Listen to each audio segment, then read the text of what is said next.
Welcome to the Overboy Show. This is Antonio from No Marks Allowed. This is the most dangerous podcast in wrestling. And you know I'm going to start off with Cody Rhodes because, he went through a lot. Like, first, people were saying, like, he spoiled the Royal Rumble by winning it because they wanted The Rock or CM Punk to win it so we can get the big Roman Rock match at WrestleMania, but he persevered, and the fans stuck with Cody. Is like, well, despite people wanting to see The Rock versus Roman Reigns, Cody did win the Royal Rumble, so he can call his shot, whether it's against Seth or is it against Roman. And he called it against Roman, and that infuriated The Rock. That made The Rock so upset, and it started a war between not only Roman Reigns and Cody Rhodes. Not only did we, revisit that war, it also put The Rock on the side of Roman Reigns. And The Rock became a member of the Bloodline, the final boss. And leading up to this match, The Rock and the Bloodline just looked unstoppable. There was no way Cody Rhodes was going to finish his story. Even when you look at the stipulations, when it was like night one, it's going to be The Rock and Roman against Cody and Seth. If we win that match, it's bloodline rules. So anything goes. So Cody had a chance to, win that match and avoid all interference from the bloodline, but the bloodline wasn't going to adhere to that. The Rock is the boss. He's the final boss. He would have still interfered in that match if Cody and Seth won. But what I'm going to tell you is this. Roman did take on Cody, and it looked like it was going to go down fair and square until the end when Solo made his appearance, when it looked like Roman was in trouble. And that's when all hell broke loose. First, Solo Sakai came in, hit Cody with the thumb. Then Cody kicked out of that. Solo Sakai was just so frustrated. Then the crowd erupted because John Cena came in. It's like, dun dun dun dun dun dun dun. He cleaned house. And not only did he clean house, he hit Roman with an attitude adjustment. So I was like, okay, Cody about to win now. So when Cody hit him with his finisher, Roman kicked out of that. Then you had the final boss come by. And the final boss, showed John Cena you are who you are and hit him with a rock bottom and told him to go away. And then you hear burn burn out, burn out, burn burn burn out, burn out, burn out, burn out. And I'm thinking the Shield, but who's in the Shield? I'm thinking, damn, is Seth and Moxley gonna come and try to help? No, it was the architect of the Shield, Seth Rollins, coming in to help, but Roman had intercepted him with a Superman punch and hit him in the back with the chair. So it looks like the Bloodline is going to take home that Universal Undisputed title. But that didn't happen because the lights went out and you heard a dong, doo, doo, doo, doo, dong. And The Rock turned around and it was The Undertaker. And Undertaker had full civilian gear. But if you would have looked where I was sitting at like 3 rows back, 3 to 5 rows back. And I seen people with a close-up look at The Undertaker, how he looked at The Rock, it looked like The Rock it looked like the dead man. Like, if anybody that was staring at Undertaker the way Rock was staring at Undertaker, you were staring at death. Like, Undertaker has that death stare so packed down. Like, he can play in horror movies and just wear regular clothes. He don't even have to wear the dark, deadly Grim Reaper uniform because he looked like a biker from Sons of Anarchy, but he was looking at him like the actual dead man. It looked like The Rock seen the Green Reaper in The Undertaker's eyes. That's how serious The Undertaker looked. Picked The Rock up, slapped him to the devil, and Cody finished him with the crossroads. And then you seen Mama Rhodes come out. You see Seth Rollins laughing like, yeah, we finally did it. We finally beat the Bloodline and got this title off Roman. And I feel like Cody and the WWE had a plan because they knew it was Bloodline rules, but it was no disqualification. So if all these people can come in, they can come in. So it was a great opportunity for me to see the best WrestleMania they had since they came back for 2 nights, and The Rock had a lot to do with it. I think The Rock booked this whole thing because it was just genius. No one expected to see The Rock with the Bloodline. And I was sitting right behind Stephanie McMahon, and then for night one, then Nick Khan kept walking back and forth, making sure everything is good with the VIPs in the first 2 rows. I was in the third row for night one. And for night two, I was in like the fifth row. And I was sitting next to, well, I was sitting behind the Undertaker's wife. I thought it was Charlotte Flair at first, but I was like, she had a jean jacket with an animated character of the Undertaker. And then I was like, yeah, that's not Charlotte. I was like, oh, that's Undertaker's wife. But I didn't know the Undertaker was gonna come in and help. It just didn't cross my mind. It wasn't in the moment. But then when the Undertaker came, it was like, damn, that's crazy. But I had the best seats in the house, besides the people that was in front of me. Night one, I sat behind Stephanie McMahon, Nick Khan, and some other VIPs. Night two, I sat behind Jake Paul and some other VIPs. And then looking across, you could see a clear view of Pat McAfee, Drewski, 2 Chainz, and then West Side Gun was on the other side. So I had some good seats, man.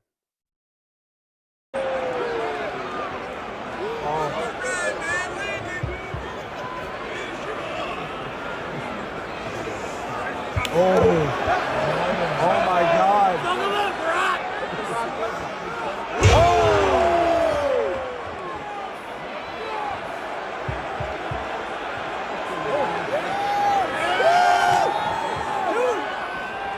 Almost electrifying move.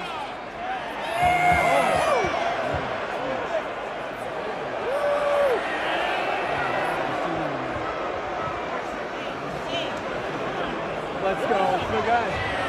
Do you know why this move was created? What? It was a joke.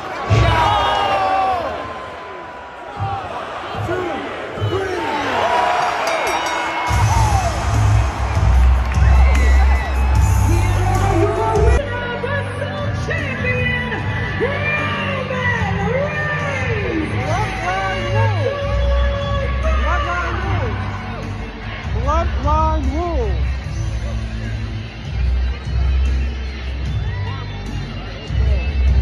Rock overruled. One fall will be contested under Bloodline rules, and it is for the undisputed WWE Universal Championship.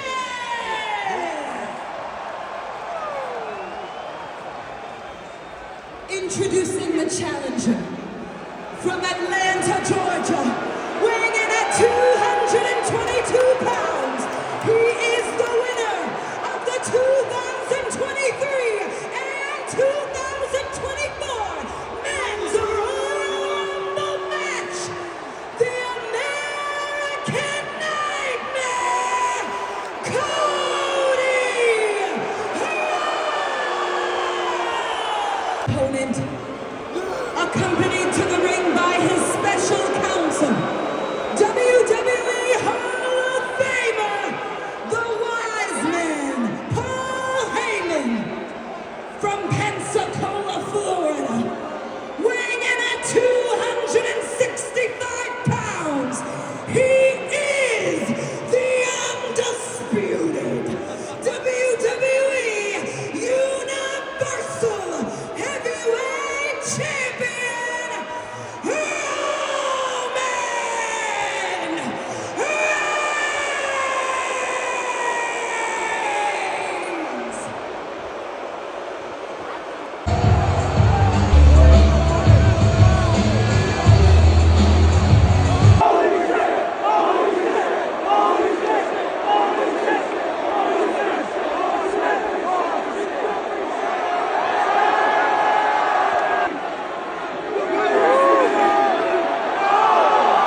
After watching WrestleMania and hear The Rock talk about, WrestleMania and the press conference, I feel like The Rock really cares about the WWE, and I was wrong about it.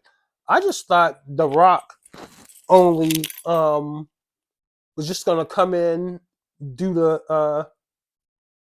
I just thought The Rock was just gonna come in, do his. I just thought The Rock was gonna actually come in and do what he has to do to get the WWE over and get those ratings and take off.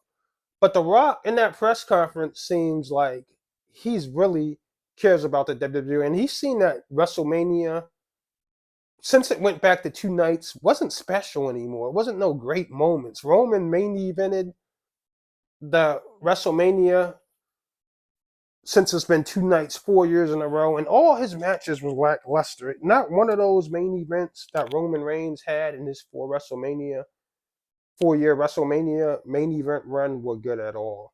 But this match was, and a lot of people were saying Cody Rhodes was carrying the Roman, and I had a guy that DM'd me and said that Cody carried The Rock and Roman in night one. So I always say Cody wasn't an in-ring guy, but what he learned from wrestling in AEW, working with the best workers like Kenny Omega, Jericho, Will Ospreay, Hangman Adam Page, the Young Bucks, he really stepped his wrestling game up. So it was like, it was just amazing. And to hear The Rock talk about the WWE moving forward is very encouraging because he said that, you know, he wanted to have this storyline go on and on. And then Monday Night Raw, the emotions was high when The Rock came into the ring and gave Cody something. And I think it was the watch that Dusty Rhodes had pawned.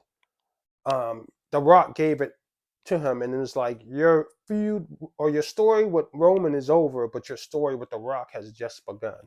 And The Rock can play that final boss heel, and this is how you can tell The Rock is a good actor. You always seen him in the action movies like uh, Rampage, The Scorpion King, CIA, the movie he did with Ryan Reynolds for Netflix. And but you also seen The Rock play a concerned father in Snitch, where he was, actually the hunted. He wasn't the big swashbuckler guy. You seen a vulnerable Rock. You also seen a vulnerable Rock in Ballers, where he was taking the painkillers because he had like concussions or CTE before his football career, and he was an agent. He was a sports agent in Ballers, but he always didn't get the right clients. He was always getting a runaround. So you've seen The Rock in vulnerable situations. In this situation, he used his Hollywood acting skills to play the final boss and, force his way as an authoritative figure and throw his weight around and make it look like Cody had no chance. And the fans still loved The Rock. They were like, fuck your story, Cody, fuck your story. But then you had the fans still wanting Cody to win. And that's how wrestling should be. And this is what wrestling became in the Attitude Era. You had the anti-hero. Like the Undertaker should be a heel. He's a scary villain, but the moments they put the Undertaker in and the predicaments they put the Undertaker in, you almost have to have him be faced. Like the Legion of Doom, they were badasses. They look like some bad motherfuckers. But they look so unbeatable, you had to make them face. So you had to have them beat up the Freebirds, beat up the Four Horsemen, and that's how the Undertaker is. You had to have the Undertaker beat up Vince. You had to have the Undertaker beat up, the Big Show, beat up, the Miz. You can't have a person that's unbeatable be a heel and going against faces all the time. So I like what the WWE did with The Rock and Cody Rhodes. And maybe we can get another blockbuster match between Cody Rhodes and The Rock at SummerSlam. But someone told me that the Roman Reigns was main event in SummerSlam. So that might be bad news. We might be getting rematch.com at SummerSlam. Cody versus Roman Reigns again. And I don't know. I feel like, will they be able to build this thing up to next year's WrestleMania where we can get a Roman Reigns versus The Rock match, because I really think that we need it. But yeah, and my take from WrestleMania was they built it off of rivalries. Tried to play on our emotions. Jimmy and Jay Uso, they had to get that off their chest. And it's good to see that, Jay Uso is still out of the bloodline. He's really becoming his own man. And that was a good thing to see. So shout out to Jay Uso and Jimmy Uso. Now the fans on the subway on the way back said the match was mid as hell, and I thought it was mid. The build up was, the build up was better than the match. Now the Sami Zayn versus uh Gunther match, man, that shit stole the show. That was professional wrestling at its best. Whether you like storytelling, psychology, or just work rate, that was probably the best match on the card besides The Rock main event in night one and The Rock having something to do with the main event in night two. This is the first time that Roman Reigns had a great main event match. And I think it was because Cody Rhodes carried him.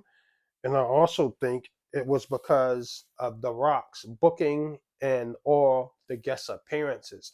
So I think The Rock made, this WrestleMania special again. We can talk about WrestleMania weeks and months after, which wasn't the case the past four WrestleManias. WrestleMania 39, 38, 37, and 36.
Before we begin, The Rock came out here to deliver flowers to Cody Rhodes and also say that Philadelphia broke another record for the largest gathering of trailer park trash.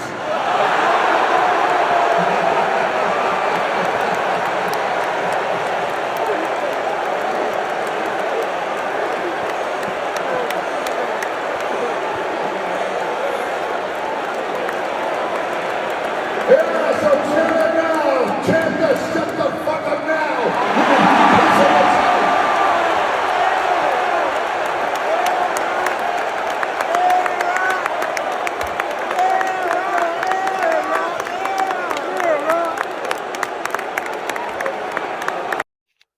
Now it came out that the Young Bucks was going to release the all-in footage backstage of CM Punk acting crazy or like an asshole and threatening Tony Khan's life. But can y'all show the backstage footage of All Out when y'all kicked in CM Punk's door acting like a fool and Nick Jackson got knocked the fuck out even though they said y'all had chairs? Keep that same energy. Now the Young Bucks, they've been my favorite tag team. But y'all gotta stop doing sucker ass shit. Like, this is why I'm the most dangerous podcast in wrestling. Even the tag teams and the wrestlers I got, I'll call y'all out for doing sucker ass shit. Now, if you're doing this for work, that's fine, but don't try to do it to, damage CM Punk reputation, because we know CM Punk is an asshole. That's why people like CM Punk, because he's always coming up with some mess. Without mess, CM Punk is shit. We all know that. So putting this footage out just to damage his reputation is not cool at all. Now, if it's a work and it goes with the storyline with your match with FTR, that's cool. But other than that, like, we done with this trying to assassinate CM Punk's character.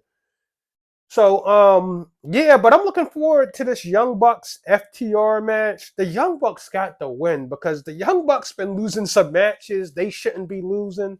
Like, I feel like Wembley, Kenny Omega shouldn't have lost that Wembley. FTR shouldn't have went over the Young Bucks at Wembley. The Young Bucks gotta win this match against FTR. Like, you gotta make it a rival. You can't go two matches behind FTR. Like, FTR came from WWE and NXT. It's no way WWE would have let the Young Bucks come in there and beat the Usos 3 out of 4 times or 2 out of 3 times. It's just not going to happen. And this is why people left AEW and stopped watching AEW. It's like you going to see the Avengers and they get their ass kicked. You know what I mean? Like, no one wants to keep seeing that. Or you going to see a Superman movie and at the end of the movie, Superman loses and doesn't get his revenge in the next movie. So I feel like AEW got to bounce back. I was watching it and they had some good matches and they had some finishes, but then they start doing the roll-ups again. Jericho getting rolled up by Hook. Then you had Matt Jackson rolling up Orange Cassidy. You, Matt Jackson, why the fuck are you rolling up Orange Cassidy? Like, the good matches and bad finishes is gonna destroy AEW. I don't know why they have so many roll-up finishes, but the WWE ain't have no roll-up finishes on WrestleMania. And when somebody did get rolled up, they kicked out. And everyone lost by the opponent's finishing move. That's the best way you put somebody over, is if you let them defeat you by putting you in their finisher or them submitting you. When you let someone roll you up, that is not putting no one over. That's just like, it's a close game and you think it's going to go in overtime and someone just throws a wild Hail Mary up and they call interference and they get the ball at the 10-yard line and you kick the field goal instead of going into overtime. That's the equivalent of a roll-up. And when you see somebody do the roll-up, that's not a pin because their shoulder's not on the ground for the 3 count. Technically, it's not. So AEW got to bounce back. Now, I am looking forward to the Will Ospreay versus Daniel Bryan match. Because I know when Daniel Bryan wrestled Okada, Okada didn't go over, and he was a big star from New Japan, but he lost to Daniel Bryan at Forbidden Door. I want to see if Will Ospreay can take out Daniel Bryan and win. And I pray to God, to the Jesus Christ, that match between Daniel Bryan and Will Ospreay doesn't end in a roll-up. I pray to God, which I know I should be praying for more serious things than wrestling. I pray to God that the Young Bucks and FTR match don't end up in the roll-up. Like, y'all gotta handle y'all business because WWE had a great WrestleMania. And they always say when WWE has a great pay-per-view, half of AEW's roster start bleeding the next week on Dynamite or Rampage. So look for somebody's head to be busted at AEW, what is it? AEW? I forgot the pay-per-view. They keep making that pay-per-view. I wish they only had 4. But AEW Dynasty. Now, can Willow finally get her title, be a 2-time champion? Now, she beat Mercedes Moné. Can she beat Julia Hart at Dynasty? We have to see. AEW needs to put on a strong performance at Dynasty after what WrestleMania did. And I know I don't like comparing the promotions and people don't like comparing pay-per-views, but we're going to do it. We're going to watch Raw, we're going to watch SmackDown, we're going to watch Dynamite, and we're going to say which one, or ask people which one they don't like better, or we're going to tell people our opinions which one we like better. And if something stinks or something is whack, we're going to say it. So I hate when wrestlers play the mark card saying, oh, just stop complaining, watch what you like. And if you don't like the other thing, no, shut the fuck up. Don't tell people what to do with their fucking time. It's not your time. We don't watch AEW. We don't watch WWE. And if AEW is good, we're going to say it's good. If it sucks ass, we're going to say it sucks ass. We're going to watch WWE. If it's good, we're going to put it over. If it's bad, we're going to say it sucks ass. Because it's not 2 weeks, 3 weeks, or 4 weeks of bad television that the fans complain about. No, it's 4 to 6 months of bullshit that we complain about. So shut the fuck up telling us, excuse my language, shut up telling us wrestling fans what to think. You know what I mean? Or what to say or how to watch wrestling. That's probably why you're not over, because we're not complaining about your push. 1, 2, 3, 4.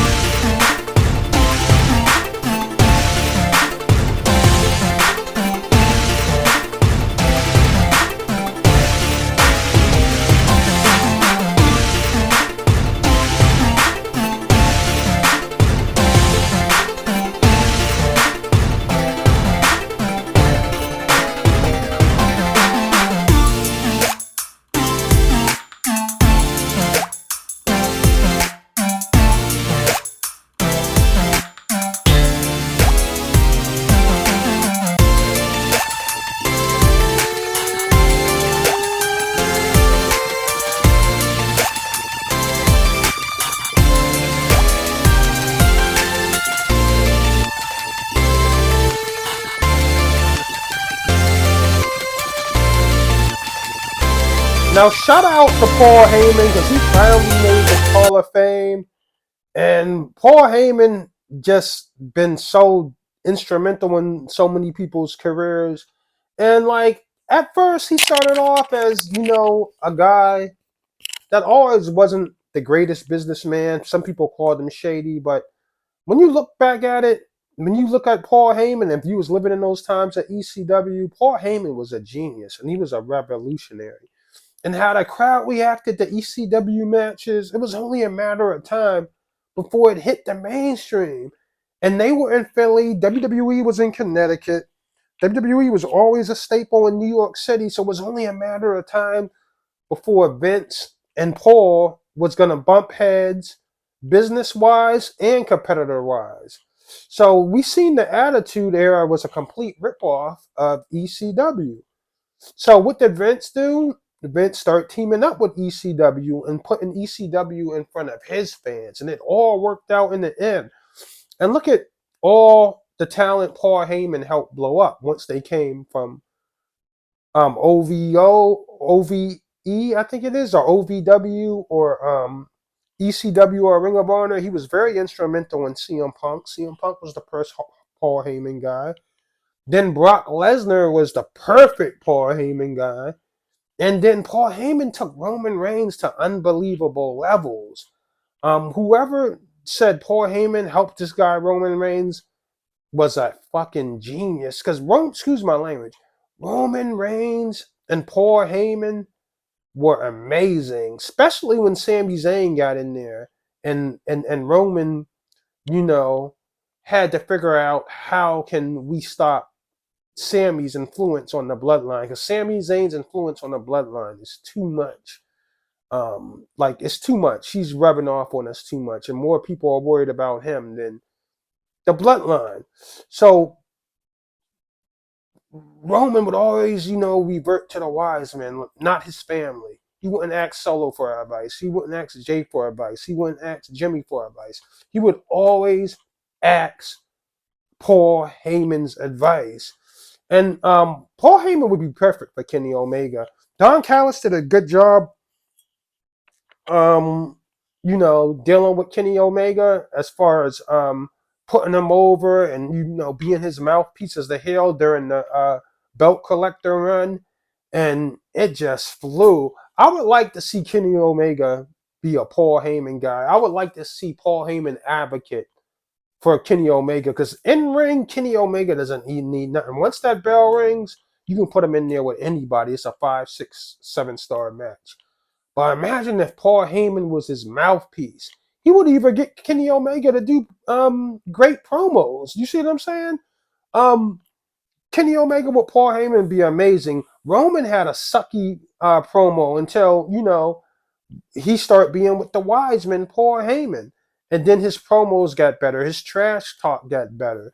acknowledge me. I think, that's something Paul Heyman instilled in the Roman Reigns. So even though Paul had his ups and downs, a lot of people would say they'll run through those brick walls for free again if it was up to Paul Heyman, because Paul Heyman was a visionary. He just didn't have the money, and the show had to go on. So sometimes people ain't get paid. But I'm sure Heyman made more than enough money to take care of those people in ECW he didn't take care of back then. Whether it's them getting the WWE contract for a year or them, being in position with other wrestling companies with a Paul Heyman cosign, like Tommy Dreamer. He works for like 4 different companies. He's getting a check from Impact, Lucha Libre. So, you know what I mean? Tommy Dreamer is doing his thing. And like he said before, everything he did for Paul Heyman back then, despite not getting paid all the time, he would do it again. So shout out to Paul Heyman for Opponent, accompanied to the ring by his special counsel, WWE Hall of Famer, the Wise Man, Paul Heyman, from Pensacola, Florida, weighing in at 265 pounds. He is the undisputed WWE Universal Heavyweight Champion, Roman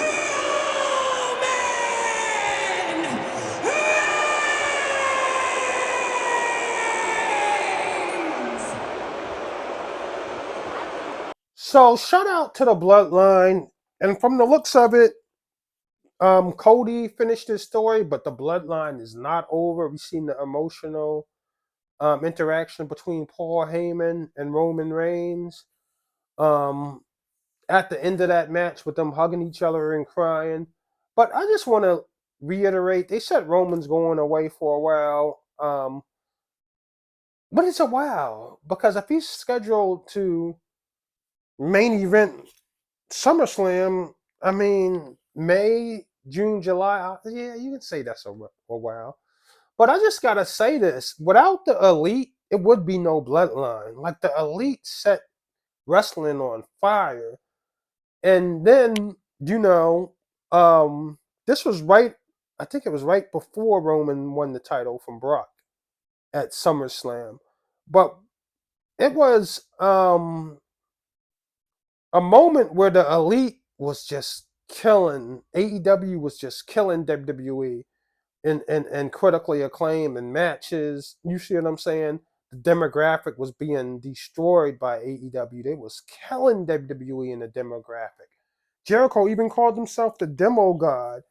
And then we seen Kenny Omega. The first ever AEW champion was Jericho. The greatest AEW champion was Kenny Omega. And he had the Elite. He had the Young Bucks. He had Don Callis on his side, and then that's when we seen the Belt Collector, which was the best title run, I think, ever, if you look at who he beat and the way he dominated wrestling. And AEW decided to move on. We're not gonna no, what happened before AEW decided to move on from Kenny Omega, what happened was I think the Usos might have joined Roman Reigns and they created the Bloodline. But before, Roman's title runs was terrible. The WWE was terrible. So someone in WWE seen the Elite killing it. Now, the fans always said they would want the Usos to join Roman and create the Bloodline. But WWE writers caught on to it real late. I think once AEW started dominating and once people were saying Roman can't wrestle, that's when they had to start the Bloodline. And when Kenny embarrassed WWE with that belt collector, gimmick where he went all around the world to grab those belts, that's something Roman could not match. So what did WWE do? They formed the Bloodline. And before Roman was in the Bloodline, his title matches was garbage. Like, they had Roman handcuffed to a, ring post, getting goulash and pasta and meatballs poured all over him. Then they had the Street Profits doing Laugh Olympics with the Viking the Viking Raiders, like WWE was trash. But since AEW was dominating with the Elite with Kenny Omega, they finally gave in to the fans and put the Usos with Roman because they booed Roman all the time. But it's hard to boo Roman when they with the Usos. You see what I'm saying? And then AEW moved on. We have to put everybody over. We have to build our company. We have to build more stars.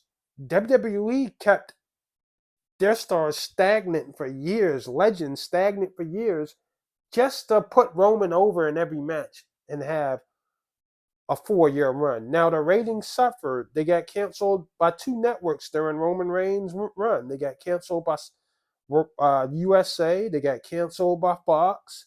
So it really was a waste of time.